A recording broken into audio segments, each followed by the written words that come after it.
Hello everybody, this is Skip Elsheimer. Welcome to the AV Geeks Lunchtime Streaming Show, where we watch old 16mm films. And what do we got today?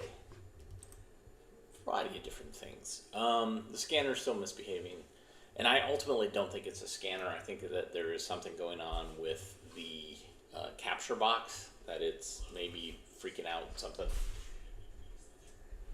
I have to turn myself off. Alright, so let's go ahead and get started with a deep dive into the 1970s with another AIT series, Bread and Butterflies, Decisions. Enjoy.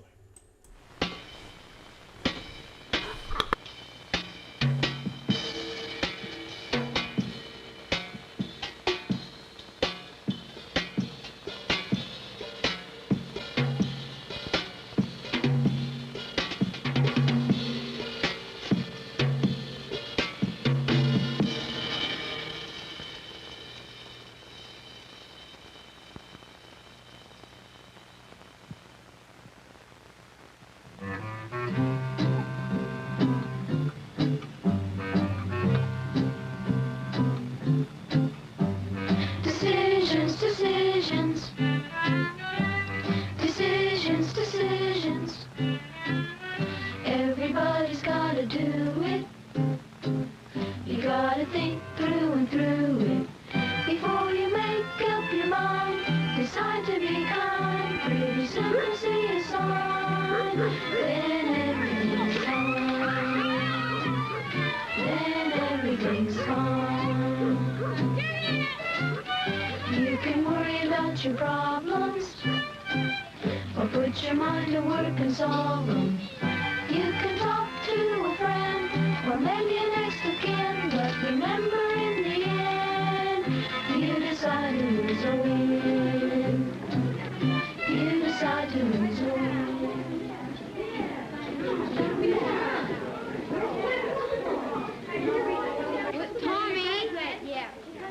Tommy, can you go with me to my grandma's to paint her chicken coop?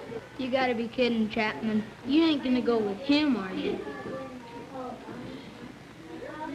I might have known that Joy picked the worst time to ask me about going to his grandma's, just when all the guys were around. It all started at the end of the summer when my family moved here from Salt Lake. Lift it up so it doesn't scratch. Be very careful, because that's my very favorite. We came here because my dad got a good job as a foreman in a trailer factory. You can make that. Hi, Mom. Me too. All right. Here, put your arm. It was great to be in the country. We had a barn and everything, and I really wanted a horse. My parents said it was okay, but I had to earn the money to buy it. Can I help? Sure. We're glad to have you. Okay. And that was how I met Joey. Take them into the kitchen. You can come back and get this table later.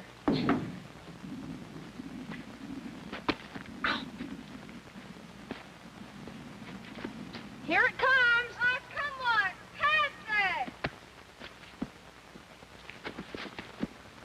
Pass it. I'm tired of running. I can kick it to you. I'm just out of practice. Joey, if you don't pass it, I'm going to go in and watch TV. Tommy, Joey, lunch is ready. Hey, please, I'm just got some olives. Joey, you could have asked for it to be passed. Maybe next time. Please pass the sandwich. The sandwich. Hey, Tommy, my family's going to go to my grandma's and eat from sometime this fall. And my mom said you could go with us. My grandma needs her chicken coop painted, and she said she'd pay us $20 each if we did a good job. When in the fall, Joey? Sometime in October, probably. Please pass the beans. Just for a weekend. We'll decide that with Grandma later. Please pass the pickles. She's got lots of apple trees. I could pick some We can bring you back all you want. Can I go, Mom? Can you go? We can always use the apples, you know. We had orchards when I was a little girl. Sounds great. Thanks a lot. $20. What a great start I could get towards my horse. I didn't know then there was any reason I wouldn't want to go. But the next day, I began to find out how the other guys here felt about Joey. That wasn't funny. Come on. Come on. Oh, that's fun. Yeah. But you know, it'll be a lot of fun when I earn the money to buy my horse. Yeah. What do you want to do now? I know. Let's sail paper airplanes.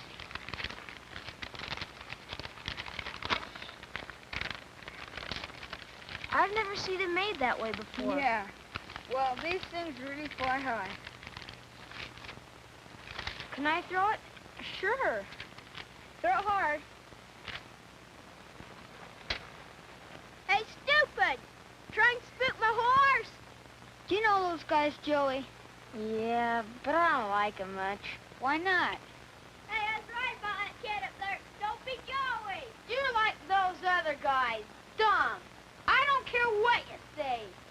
You call us dumb. You're the stupid one. You and your friends. Stupid? They give out candy bars for being smart. You guys wouldn't even get the wrappers. You've had it, Chapman. The next week when school started, I found out nobody liked Joey. Look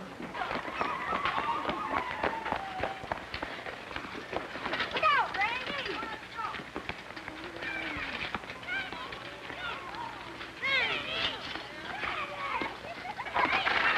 Where's no place, Joey? We don't want to play things dumb friend as his. Have it your way, jerk. I was so mad, I didn't care what anybody said.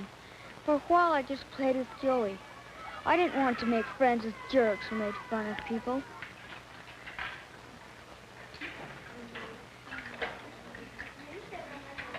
Day by day, though, I noticed that Joey never tried to make friends with anybody. It was almost like he wanted to be different. Sometimes Joey seemed to do stupid things to get people to make fun of him. If Joey was going to sit by himself all the time, I wasn't going to sit with him. I wanted to make friends and get a good start here. After school, I started hanging around with Bill and Chad. They were really nice guys, but they didn't like Joey either. They never teased Joey, but they kidded me for playing with him. They knew all the neat places and things to do, but Joey wasn't in on anything. Tommy! Mom, you tell him I gotta work and can't go out. I'm not gonna lie for you, son. Oh, Tommy! You better go talk to him yourself.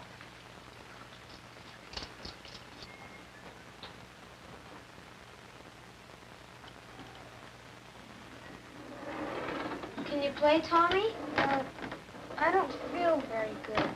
Are you sick? No, I just think I'll go lie down and take it easy. My dad says he thinks this might be a pretty good weekend for us to go paint Grandma's coop. Oh, that's good. We're gonna call Grandma tonight.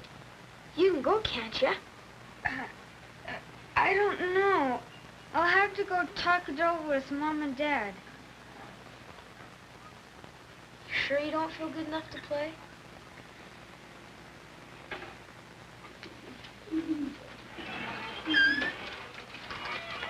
How you doing? I'm sorry. Oh, that's okay. I was really surprised today when you asked me to tell a lie to Joey. I don't know if I want to go to Joey's grandma's. Why not? Well, no one likes him at school. Kids pick on him. He asks for it.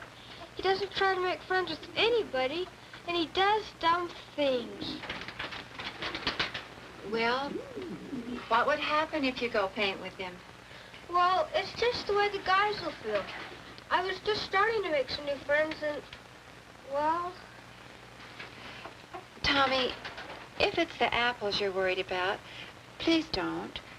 We could use them, but we don't need them. But about that money you are going to earn for your horse. Well, I really want it, Mom, but I don't know. What do you think? Well, I think that the most important thing is that you think everything out really carefully. It's like when we decided to move here. There were just so many things to think about, like our friends. Of course, a big thing was Dad's job. He has a lot of responsibility now, and we can put a little money away and... Oh, your pigeons are doing nicely, aren't they? I don't know, son. I guess the more important a decision is, the harder it is to make. But how can you know you're making up your mind the best way? Oh, that's a hard one. You balance the goods and the bads both ways. And then you try to think ahead to what might happen and how you're going to feel later, because you got to live with your decisions. Yeah. It's really important, Tommy, that you learn to make decisions you can live with.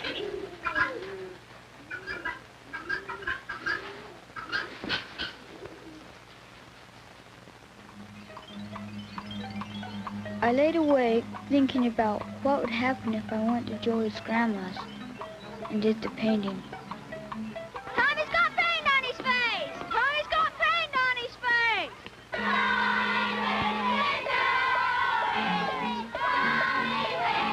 If I did go, all the guys would find out for sure, and Joey would probably brag about it.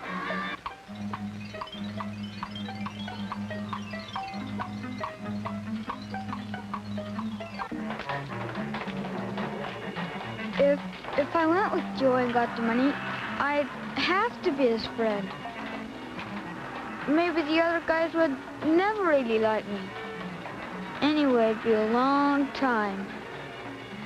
But if I didn't go with Joey, and I wasn't his friend, he wouldn't have any friends. I'd feel rotten. Okay, here you go, kid. Hurry and eat. I kept trying to balance the goods and the bads of going with Joey. It'd be great to earn 20 bucks. Okay. I hope you can get that work. But it would be hard work. I didn't want to back out on Joey. He was my first friend here, and anyway, I felt sorry for him.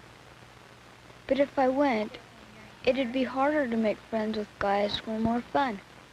I wanted to help Joey, and I got mad at the way people made fun of him. Today I've got to But why did he keep asking for it? Tommy, don't play with your food. Hey, Tommy, not so fast.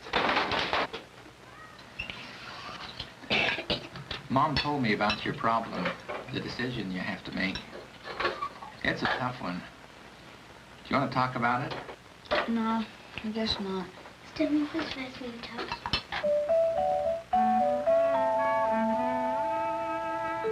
I rode my bike way around town so I wouldn't have to go past Joey's house.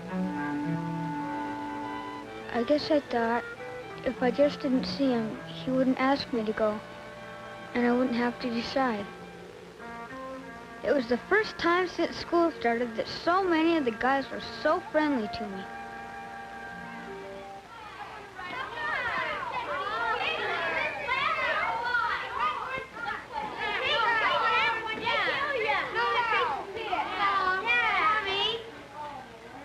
Tommy, can you go with me to my grandma's to paint her chicken coop?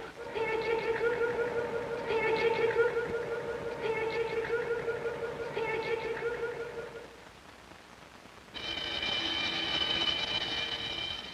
Supported by a consortium of 34 educational agencies. This program was produced by Unit Productions of the Utah State Board of Education. under the supervision of AIT, Agency for Instructional Television.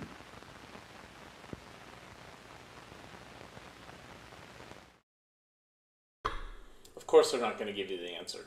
It's very frustrating.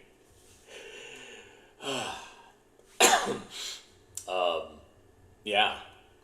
This actually happened to me as a kid.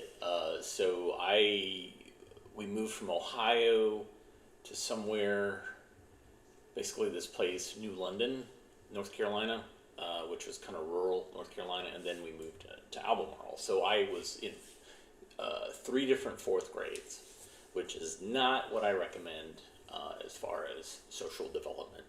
Anyways, when I went to what was Baden Elementary, this kid came up to me because I was the new kid, and he gave me a nickel, or maybe it was a quarter. But basically, all the other kids were like, "Yeah, he probably stole that." And what I found out was that this kid was a pariah among the friends. He grew up in a very poor family, had lots of developmental, emotional problems, and so everybody was picking on this kid. And he was just giving me a quarter to be my friend because I was a new kid. And so I felt really bad about this situation, how this kid was being picked on, not only by students, but also by teachers who just were assuming that he was the worst. And I saw a couple of examples where he was not the worst, where the teacher just made a bad assumption. So I wanted to talk to the guidance counselor at the school, and it turns out the guidance counselor knew my father, who was working at mental health in Albemarle. And so I said, yes, I want to talk to the guidance counselor about this kid in my class who's having a lot of problems. And of course, they translated that to me being the kid with all the problems. And so when I started talking to the guidance counselor, who I think had checked in with my father, I said, well, there's this kid in my class, and I gave the name of the kid, and he's having a lot of problems, and people are picking on, and he's like, oh, okay, yeah, it is about, you are talking about another kid, and yes, we are working with him, blah, blah, blah.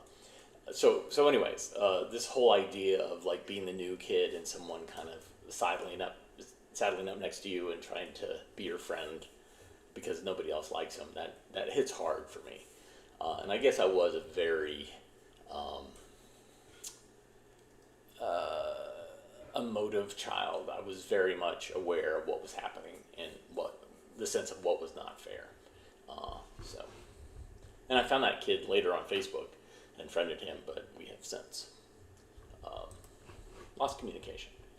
Anyways, so this next film is about science and about robots and how helpful they're going to be to us. Enjoy.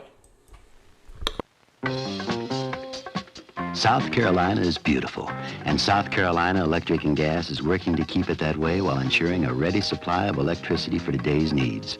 We are using new technology in making electricity. We're improving the efficiency of our generating plants, and we're building ahead today to provide electricity for tomorrow. And now, South Carolina Electric and Gas presents the Science Screen Report.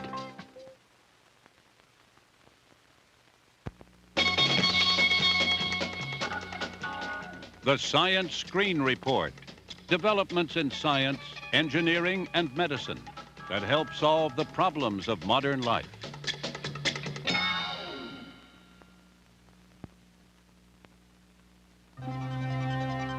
Around the world today, computer-controlled industrial robots, together with computer-aided design, are being applied to manufacturing in ways that will profoundly affect our society.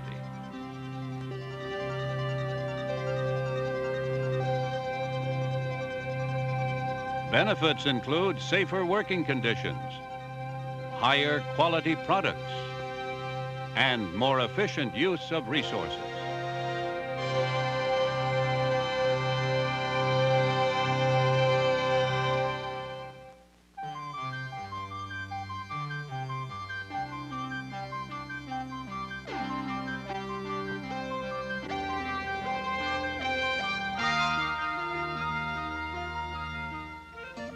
Benjamin Franklin called man the tool-making animal.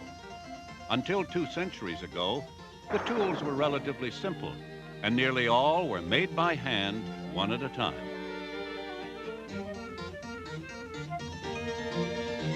But in the 18th century, Franklin and his contemporaries linked science to technology and started the first industrial revolution.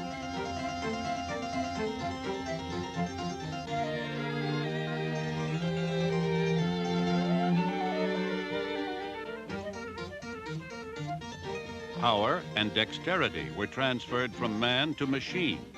Productivity rose as mass production became increasingly common.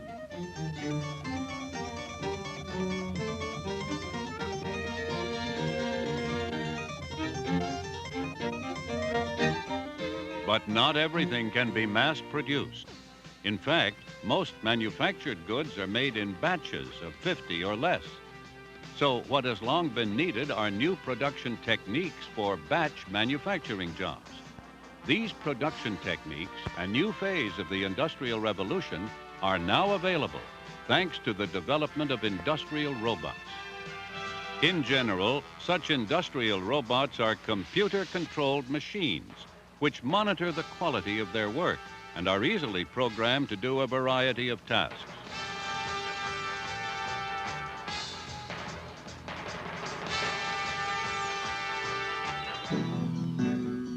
But before the robots can manufacture a product, the parts must be designed. At the University of Rochester, researchers have developed a computer-aided design system to speed manufacturing via robots.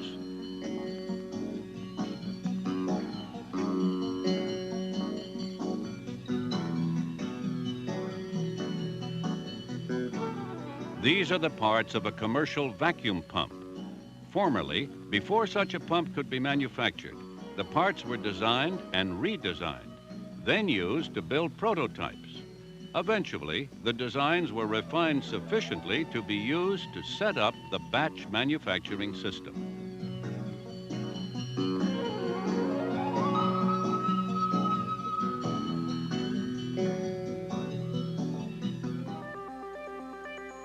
The new approach speeds both production and the time-consuming design process by immediately providing the robot's computer with accurate parts descriptions. The new system of designing parts is fundamentally different from drawing. Using a special computer language, a part is described by adding or subtracting simple shapes such as blocks and cylinders. For instance, one command is all that's needed to draw a block. To make a hole in the block, a cylinder is subtracted from it. On command, the computer moves the hole left center, adds another block, and so produces an angle bracket. Besides shapes, this system can also specify dimensions and tolerances. By doing more additions and subtractions of blocks and cylinders, it's possible to describe very complicated parts.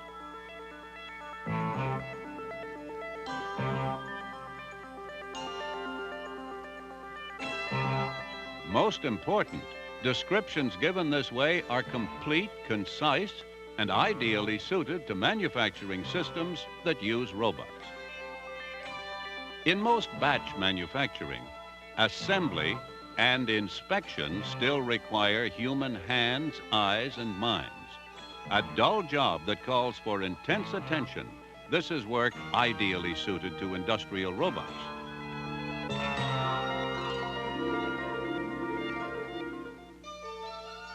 Building the necessary sensing ability into robots is being done at Stanford Research Institute International in California. This experimental machine vision system can act as the eyes of a parts manipulating industrial robot.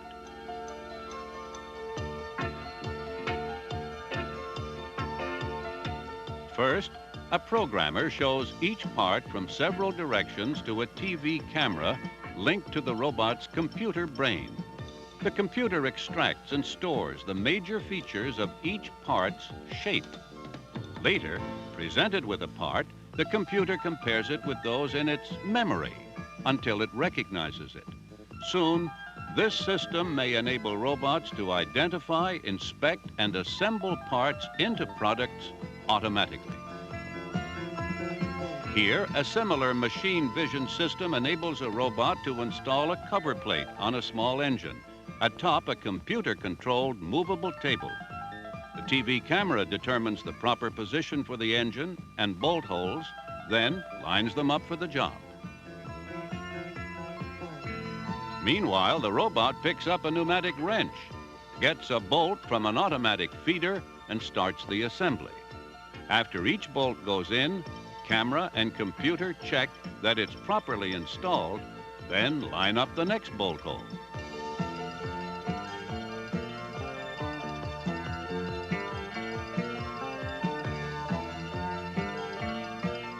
Other built-in sensors check that the bolts are properly seated and tightened.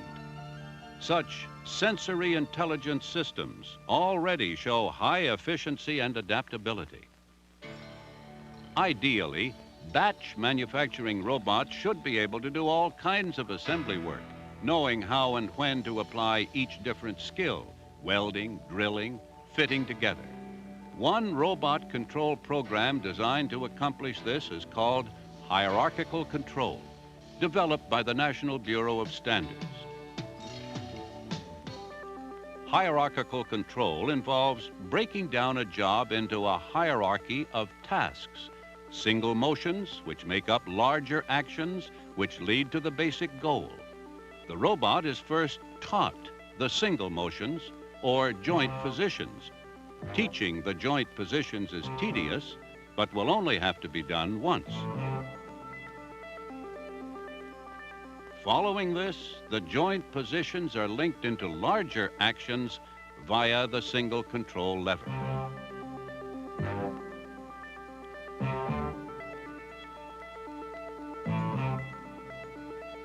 Last, the final goal can be taught, such as go to position 2 and grasp. Given such an order, the robot's computer carries out the simple steps involved by itself.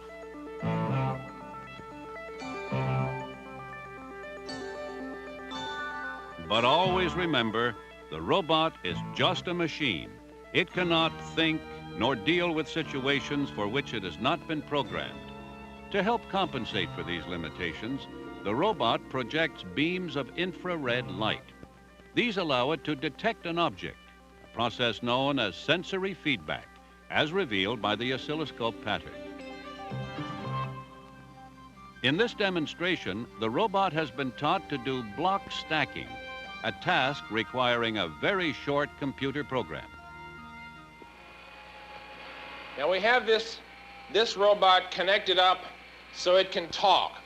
The computer which controls this robot is attached to another computer which controls a voice synthesizer which controls this loudspeaker and allows the robot to talk to you. So if you'll listen carefully, the robot will introduce himself and then he'll tell you what he's going to do.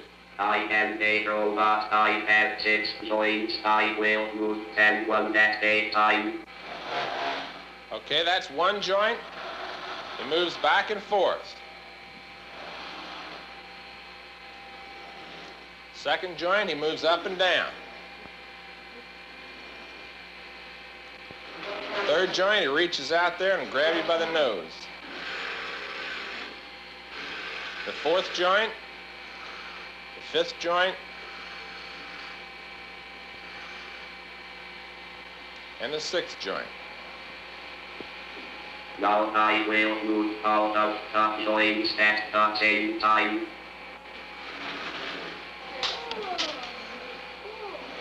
I will pick up these boxes from this table and stack them on the other table.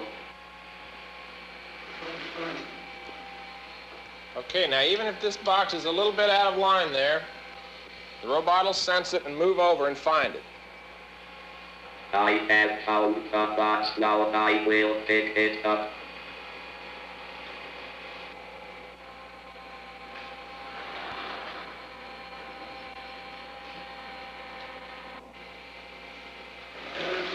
Okay, now that was pretty easy. Let's see what the robot does if we take the box away altogether. Someone move the box. Now it searches for the box along the only place it knows to look for a box, which is right along this line. Someone has taken the box. It didn't find it. We'll put the box back, and it finds it. I have found the box. Now I will pick it up. Now we can steal the box away while it's not looking. And it'll notice. I thought I saw a box here. So it goes back and looks some more. I have found the box. Now I will pick it up. Now the robot's been programmed to stack this box on top of the other, so that if we move the other box, it looks for it and doesn't find it. I thought I put a box on this table. It looks some more. I know I put a box here. Someone has taken it. Please put it back. Finds the other box, moves over it, and sets it down. I am finished. You may go now. Thank you for coming. Hierarchical control is one more step in robot evolution, allowing the machines to carry out almost any clearly defined manual job. Slow and dull robots may be, but they have only evolved for a few decades. Their potentials have barely been tapped.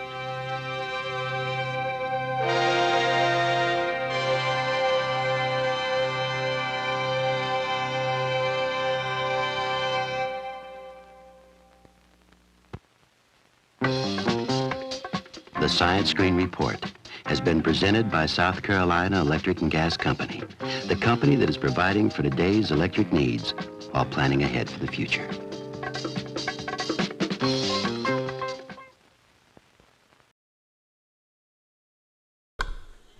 Oh yeah. Oh yeah. I would have loved that as a kid. Totally obsessed with robots and robotic voices. And the promise. Little did I know that AI would come and ruin my day. Not necessarily ruin my day. I use AI for certain things, but there are certainly things that are making life more difficult because of AI. There's a lot of junk or slop out in the world that I'm competing with, and a lot of people who are basically thinking that I am just posting AI stuff, that the films are not real, or that I've used AI to add scratches and dirt, which, no. I'm not going to waste time making a film look old when the film is old. I mean, it's really frustrating. Anyways, here is another film, excuse me, that was made to talk about the miracle of the patent office. This is Draftsmen of Dreams. Enjoy.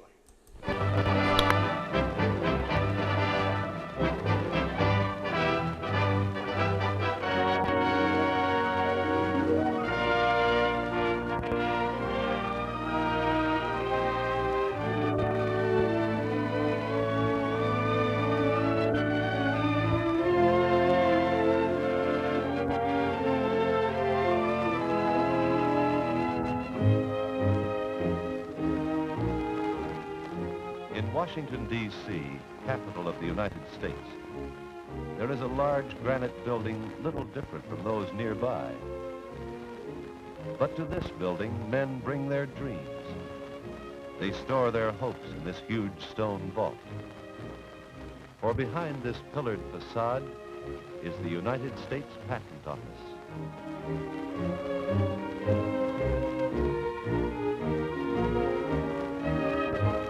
In these rows of leather-bound books are 2 million dreams drawn to scale. Here are the inventive ideas registered by America's patent system since 1790. Each year, these volumes have recorded new names. Names like Samuel Morse, Orville Wright, Alexander Graham Bell, like Guglielmo Marconi, Thomas Edison, Louis Pasteur, and thousands of others less known but bright with the same inventive spark. Each of these volumes with its careful drawings, each of these old models painstakingly built, forms part of an overwhelming history of imagination and ingenuity. Yet each separate page is in itself a story which always begins in hope, but may end many different ways, often in disappointment, sometimes undreamed of success. In 1868, a writing machine called a typewriter was patented by a Milwaukee printer, Christopher Latham Sholes. There had been other inventors with similar ideas, but Sholes, after discarding some 30 experimental machines, was the first to build a practical model for commercial manufacture. By 1876, typewriters were used by court reporters, ministers, and authors. They were just beginning to appear in offices, with another innovation, the female secretary.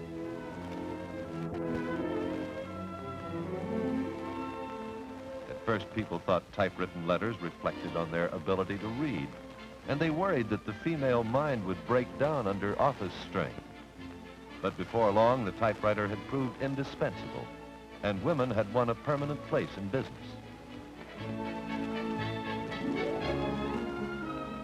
The first typewriter stood on a sewing machine stand with a foot pedal to operate the carriage return. Its keyboard looked almost like today's, but wrote only capital letters, and a blind carriage concealed mistakes. New models had separate sets of keys for capitals and small letters. Then came the shift key, visible writing, decimal tabs, margin stops. One feature after another, increasing the speed and efficiency of the typewriter and the business routine.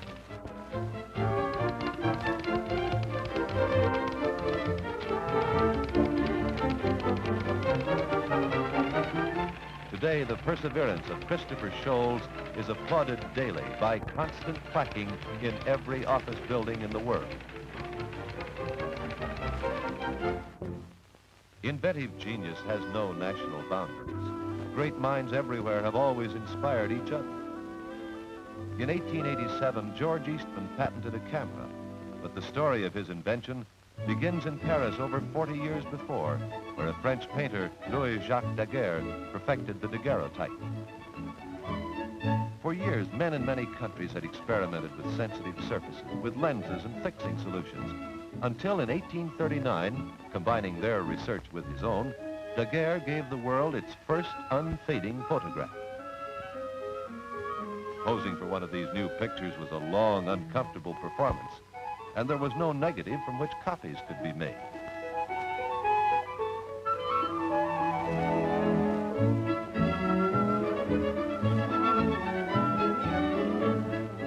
Although an Englishman, Henry Talbot, made pictures from negatives the very same year, it was the daguerreotype which preserved for posterity the faces of such famous men as Charles Baudelaire, Louis Pasteur. In America, Susan B. Anthony, John Quincy Adams, Lola Montez sat for portraits before daguerreotype artists. But it remained for the American George Eastman to make photography possible for everyone.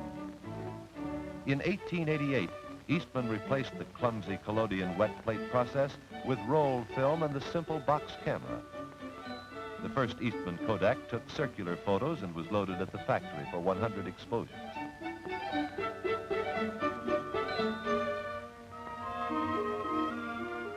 Now anyone could take a lifelike picture out in the street or on the porch steps. Father or mother could photograph the family right in their own backyard. In time, no outing was complete without the small black brownie.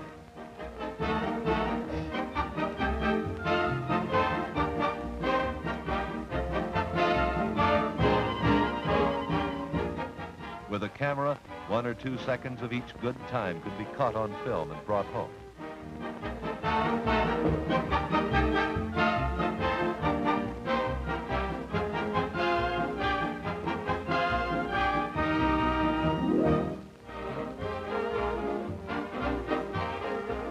Today, photography has become a world hobby. The Brownie has been joined by a bewildering assortment of cameras and camera attachments with which enthusiastic fans of every age pursue new and pleasing lens subjects. Today, even a small child can use a camera, can make a picture with the click of a shutter. For every major invention on record, there are thousands of odd and curious devices. Millions of part-time inventors spend countless hours on cherished projects like this cabinet that collapses into a trunk, or this apparently useless saw. Ideas like these sailboat water shoes, or this tear-preventing onion peeler will more than likely be forgotten. This eternal match may never reach the market. And it's doubtful that many mothers would seriously consider putting their babies into this electric rocking cradle or this exerciser. But any genuinely useful contraption is certain to be snatched up quickly by gadget-minded Americans. Americans have a special love for gadgets and put them to work wherever they can. This built-in jack, operated from the dashboard, promises to become just as routine as horns, heaters, and windshield wipers, once equally novel. The farmer, too, is anxious for any new equipment which will help him to do more work in less time. The modern dairy is sanitary and efficient.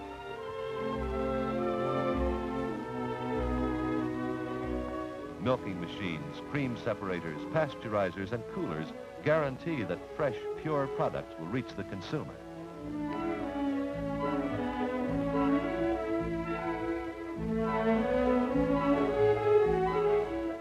The American home is full of time and labor-saving appliances. A vacuum cleaner sucks up dirt and dust.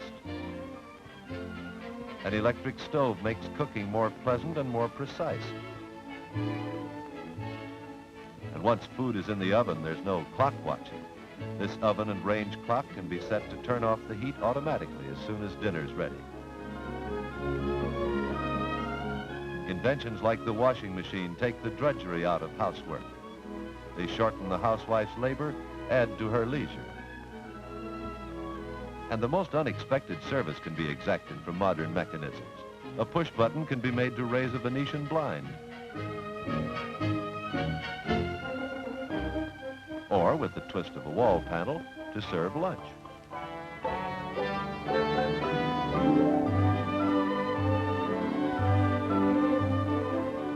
Lunch by push button is still somewhat advanced, but waiting time at meals has been sliced down and cut away by a multitude of precision machines. Every day, machines like these lengthen hurried lunch hours for millions.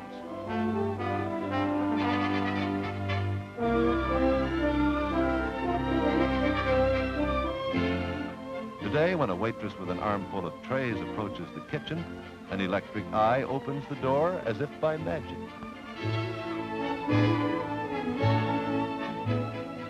Moving stairways are another triumph of modern ingenuity, which has devised all sorts of ways to make life easy. Many useful inventions take part in American sports. Horses line up at the racetrack in an electric gate which guarantees an even start. Meanwhile, above the track, a camera is put in place to ensure a clear-cut finish.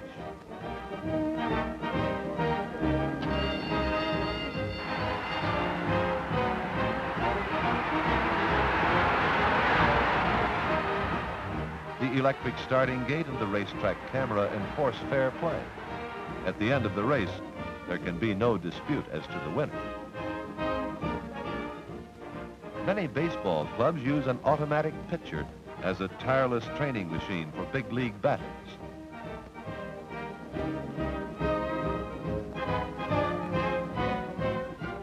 An automatic tennis partner is ideal for practice sessions. Even a toy dog runs today as modern toys more and more seem miniatures of reality. The imaginative toy maker has given the child clever imitations of life, scaled to his size.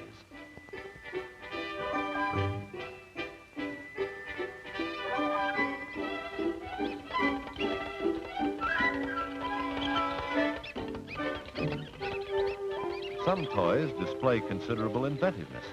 In fact, important inventions have sometimes been thought toys. In February 1878, Thomas Edison patented a speaking machine which he called a phonograph. 6 months before, his experimental model reproduced the human voice for the first time.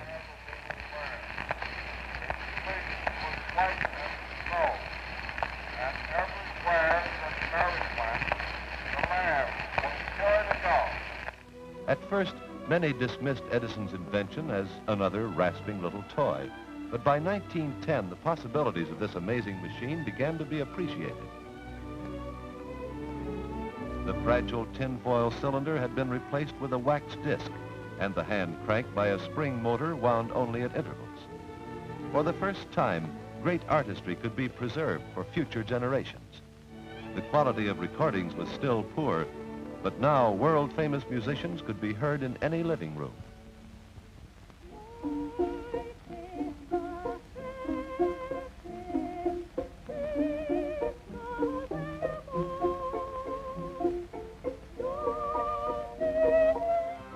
Today, new methods of high-fidelity recording ensure almost perfect reproduction of the world's memorable speeches and well-loved music.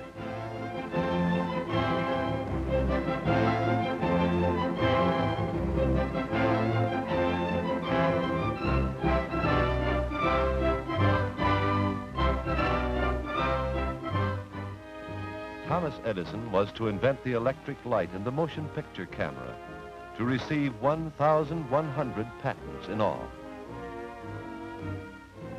In this electronic age, he remains a glowing symbol of inventive genius.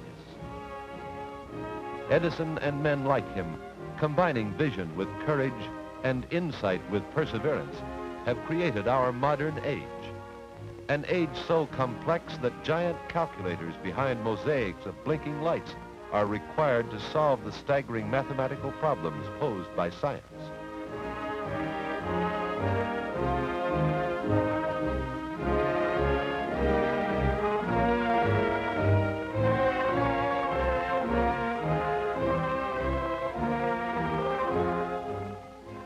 Our modern world has been built by great architects of the imagination, experts in the impossible, who again and again have revised the boundaries of our vision. Men of creative genius everywhere work and will work to make this a challenging world of limitless possibilities, a dynamic world in which each step forward leads to another, a world of promise in which all mankind can reap an abundant harvest.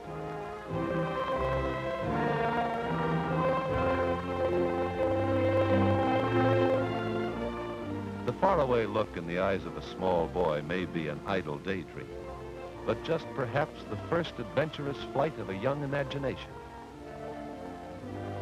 Here in the patent office are the dreams of such boys grown to men. Many years ago, a clerk in this office resigned his job, convinced that everything had been invented. Since that time, thousands of inventions have been recorded, and many have brought fame and fortune to their creators. Abraham Lincoln said, "The patent system added the fuel of interest to the fire of genius." Every day, men bring their dreams to this building. Some of these dreams will come true for all of us.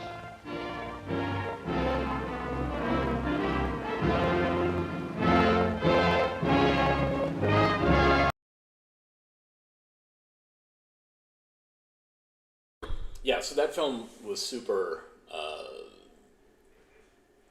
vinegared, shrunk. So it was basically doing like this on the, as it was being scanned on the scanner. And so that's why occasionally you'd see the frame, just the entire frame just go jump, jump, jump, jump, because it was losing registration. Anyways, fascinating. And yes, there was some footage, some stock footage in there that we've seen in other films. And I really love that pancake machine. Holy cow. When I go to a hotel that has like a free breakfast or a breakfast buffet and they have the little pancake machine, it pales in comparison to how awesome that pancake machine is in the film. I would really love to find one of those. And yes. Anyhow, okay, what do we got time-wise? All right, this is going to run long, but here we go. This is it Lascaux, Cradle of Man's Art. I took 2 years of French in high school, and it all went out of my brain. So, enjoy.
The valley of the Vézère River is a tranquil, remote corner of France, not much disturbed by modern times. But to scientists who care about ancient man, it has been, for the past century, one of the most important places on Earth. For here have been found remarkable evidences of prehistoric man's existence. It was here that the comparatively new study of prehistory first came into prominence.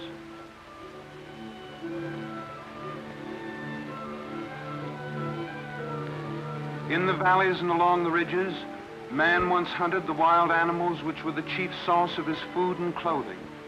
The horse, deer, and cattle and other creatures long extinct. The Vézère River itself was important, for it had in glacial times, with its cutting action, created the cliffs and rock shelters wherein men found their dwelling places. In the cliffs and under the rock shelters, man has been living for no one knows how many tens of thousands of years. And he left his records behind in many places. His bones, the bones of the animals which lived in the countryside with him, off which he fed and clothed himself and his family, along with the stone and bone implements with which he hunted and kept house. In the Vézère Valley today, modern men build houses in the same cliffs used as dwellings by ancient man. At Les Aisies, in the cliffs where the first Cro-Magnon skeletons were found about 100 years ago, modern houses are built. And in medieval times, men cut holes in the soft limestone walls in which to live. At nearby Le Moustier, ancient men deposited the records of their many tenancies, piled as neatly as in filing cabinets. And when archaeologists excavated here, they could easily identify the successive layers of man-chipped stones mixed with the bones of animals, a vast refuse heap that men of different epochs had left behind.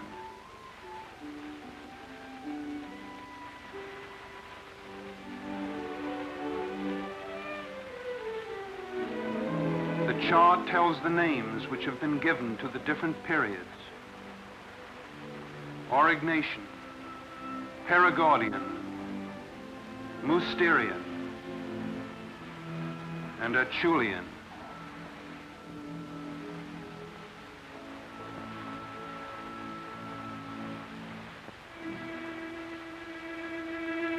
Children of the valley roam among the ancient sites, reclaiming the old crude tools that men, long since disappeared to no one knows where, left behind.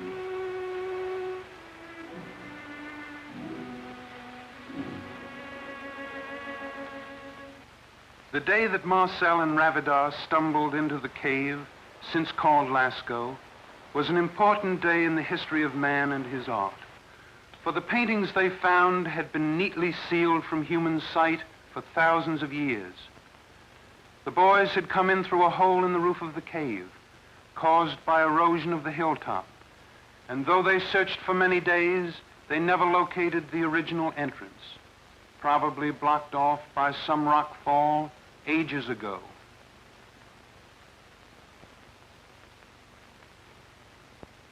They found walls covered with countless undecipherable lines.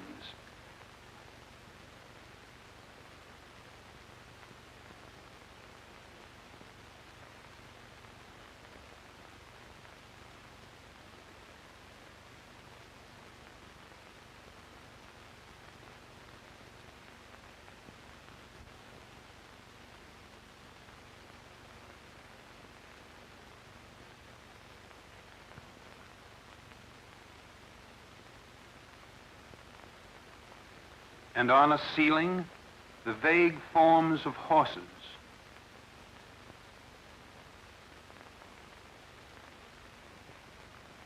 And the antlers of a vanished deer. And paintings as fresh as though done yesterday.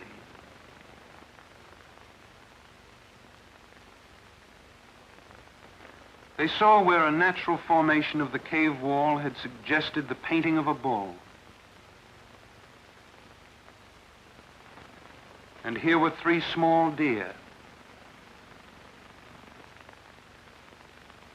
with a curious eye-like sign, possibly the magical eye of the hunter, ensuring success in the hunt.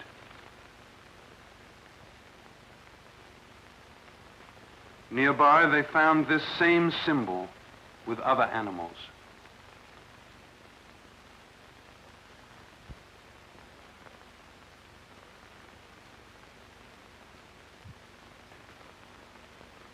In many places, they found other strange marks, like the one in front of this bull's head.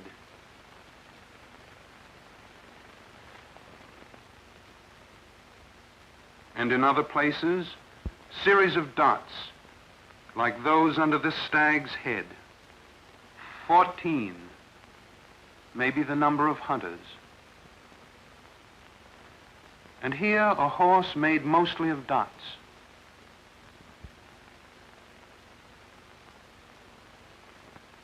And a galloping horse with magic arrows through it, another symbol of the wish for hunting success. A Chinese-like horse, pregnant as are all the female animals in the cave, a wish that the food supply continue.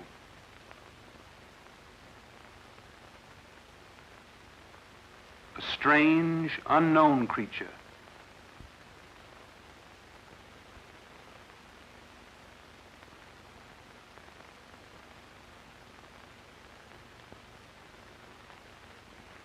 A fine parade of ponies. And a leaping cow, like the cow jumping over the moon. A grid-like sign, perhaps a trap, perhaps a tribal sign. More horses. And an ibex.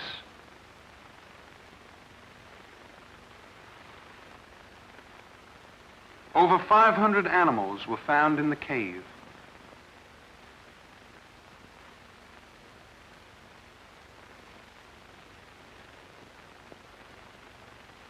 Here was a lavender horse with the plant or the symbol of a hand in front of him.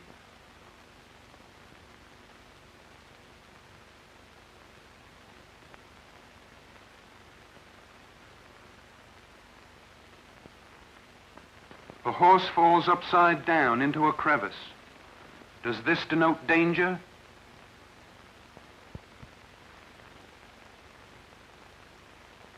Two bison, one losing his winter coat.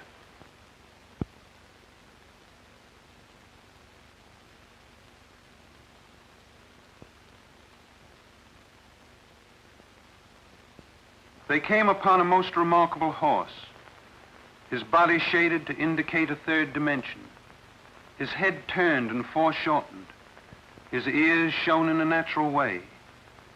This may be the first painting attempting modern perspective. Paintings on top of paintings, done thousands of years apart.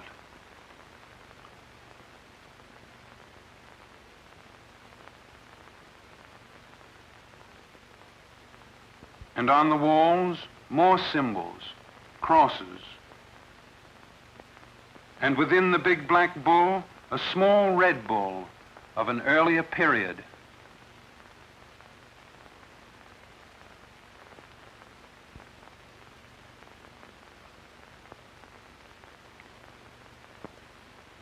An etched deer with an ear drawn in an interesting perspective, down on the side of the head, as Picasso might conceive it.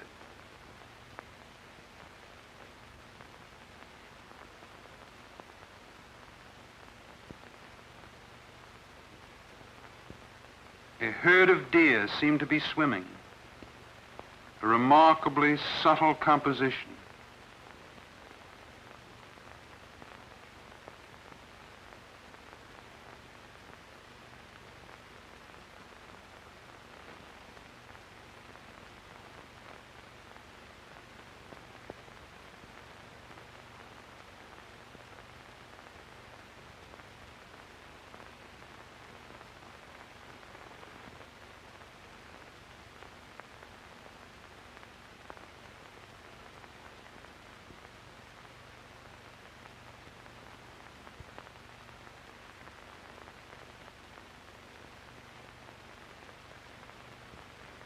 And nearby another startling composition of 4 heads on a ceiling.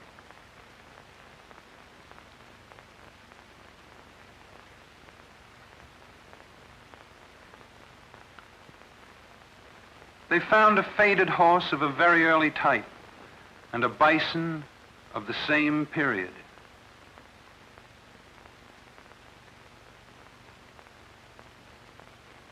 And each had 7 magic arrows through him.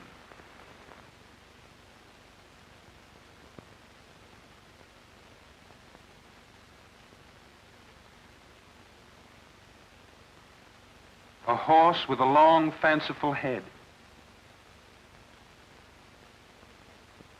A horse within a horse. Another wish for reproduction of food, perhaps.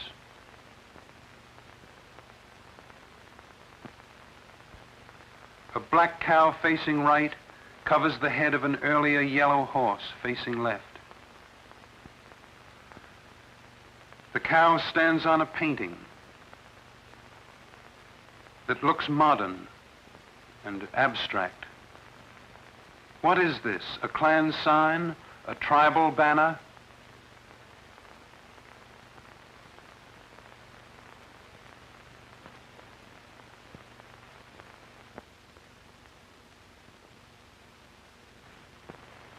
In a deep and inaccessible shaft, off by itself, they found this group, a woolly rhinoceros, a man, the only human figure in the cave, apparently dead and with a bird's head. Nearby, a totem-like bird on a stick, a bison, pierced through with a spear, his entrails coming out.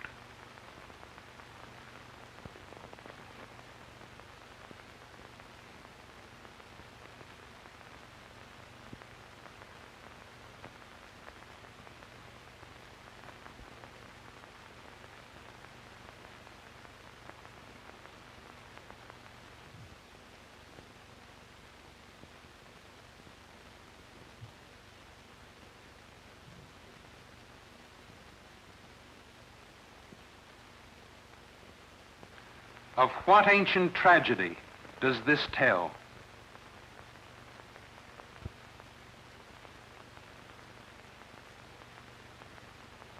The side of one of the largest sections of the cave was covered with huge black bulls, some of them 20 feet long.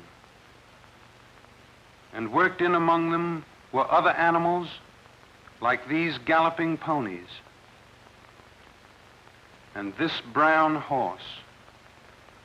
Nowhere in the history of cave painting had animals so large as these ever been found.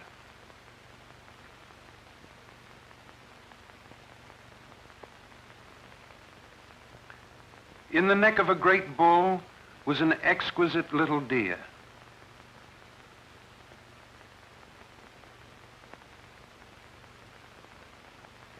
All around, the magnificent bulls, standing strong and resolute as they had for thousands of years.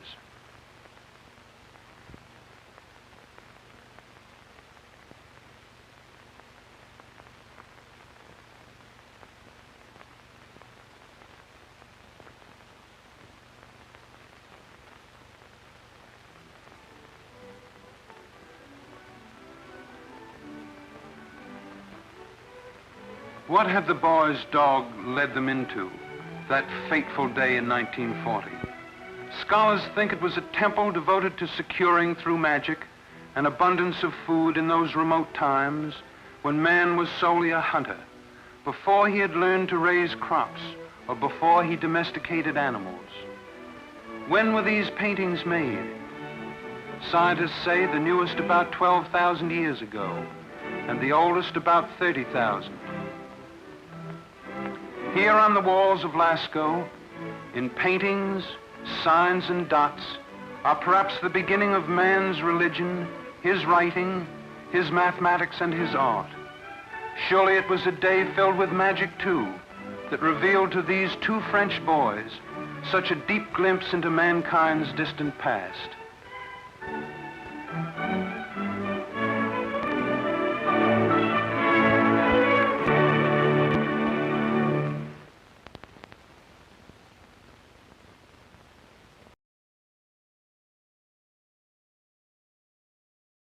So, yeah, I mean, there's something interesting historically about that.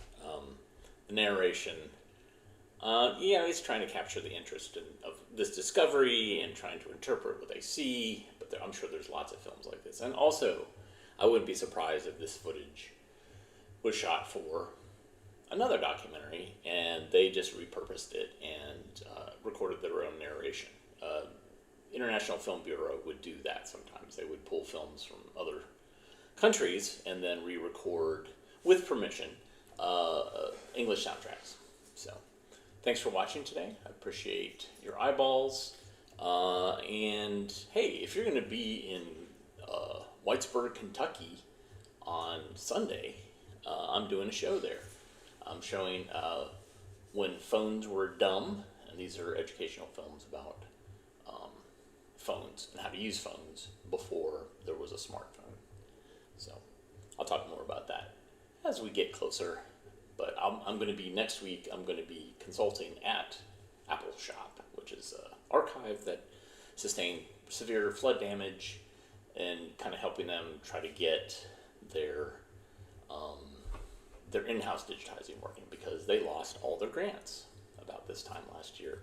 So we're going to try to be grassroots and resourceful.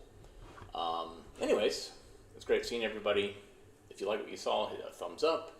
You can donate via the Super Thanks button, or go to patreon.com or Venmo, or buy us a coffee at ko-fi.com/avgeeks. These are all great ways to support us. Thanks so much for your comments today.